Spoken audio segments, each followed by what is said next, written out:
Monsieur le ministre, mon fils aura subi cette année au lycée près d'une vingtaine d'absences, souvent des mêmes profs, sans aucune compensation prévue. Au-delà des contraintes logistiques que cela implique, cela doit immanquablement, dit-elle, pénaliser une partie du programme. Quand va-t-on sanctionner les profs absents? Alors, c'est une mesure radicale qu'elle propose. Plus généralement, qu'est-ce que vous proposez pour...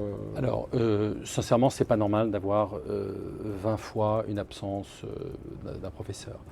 Alors, ça m'amène à vous dire que le système du remplacement des professeurs ne fonctionne pas bien. Pourquoi il ne fonctionne pas bien? Parce qu'il est beaucoup trop rigide.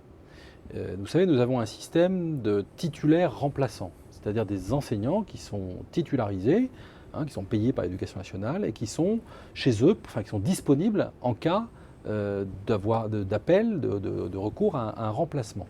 Le problème, c'est qu'il n'y a aucune souplesse dans la disponibilité de ces titulaires remplaçants d'une académie à l'autre et d'une discipline à l'autre. Donc ça veut dire que vous avez un volant de titulaires remplaçants disponibles dans une académie, et puis vous avez des besoins dans une matière, dans une discipline donnée, dans une autre. Donc à la rentrée prochaine, nous allons revoir en profondeur le système du remplacement, puisque j'ai décidé d'assouplir les règles interacadémiques. Vous avez par exemple un professeur de mathématiques disponible dans l'académie de Créteil, nous sommes ici à Boulogne. Boulogne, c'est l'académie de Versailles. Imaginons que vous ayez un professeur de mathématiques titulaire remplaçant disponible à Boulogne, mais que vous n'ayez pas de remplacement à faire dans l'académie de Versailles, et qu'à 1 km d'ici, à Paris, vous avez un besoin de remplacement. Je ne peux pas proposer aux professeurs de mathématiques de l'Académie de Versailles d'aller faire un remplacement dans l'Académie de Paris. Ça, c'est valable pour des académies très petites et très proches, comme en région parisienne, dans des grandes académies. Combien de kilomètres sera amené à faire un professeur remplaçant? C'est important parce que le système du remplacement, il fonctionne de manière très inégale sur l'ensemble du territoire. Et si je regarde les statistiques nationales, je m'aperçois qu'il fonctionne à 92% le système du remplacement. Le problème, c'est les 8% restants. Et 8%, c'est trop. Et donc, il y a un problème pour 8%. Donc, on va demander aux profs de faire plus de kilomètres, plus d'efforts. Non, je vais venir. Alors même que vous avez 21 000 titulaires remplaçants disponibles, qui ne sont utilisés qu'à 60%. Donc, il y a une mauvaise organisation du système. Alors, qu'est-ce qu'on va faire?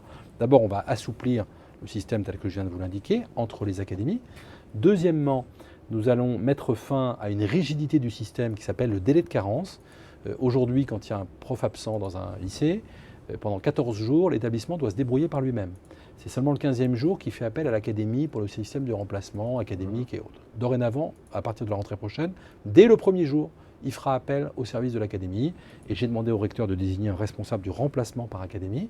Donc on va avoir un système beaucoup moins rigide. Et puis dernier point, le responsable du remplacement académique, il aura à élaborer, à définir un vivier de professeurs remplaçants disponibles, en plus de ces titulaires remplaçants, c'est-à-dire des contractuels qui pourront être activés lorsqu'il n'y aura pas de titulaire remplaçant dans une discipline. Vous avez par exemple des matières rares, vous avez des matières où quand vous enseignez la productique dans un lycée professionnel, eh bien dans l'académie de Limoges, d'avoir un titulaire remplaçant dans ce domaine, c'est peut-être pas le meilleur moyen d'avoir une efficacité du système éducatif. Donc on essaie de gérer avec des contractuels et de leur proposer en cas de besoin de remplacer un enseignant.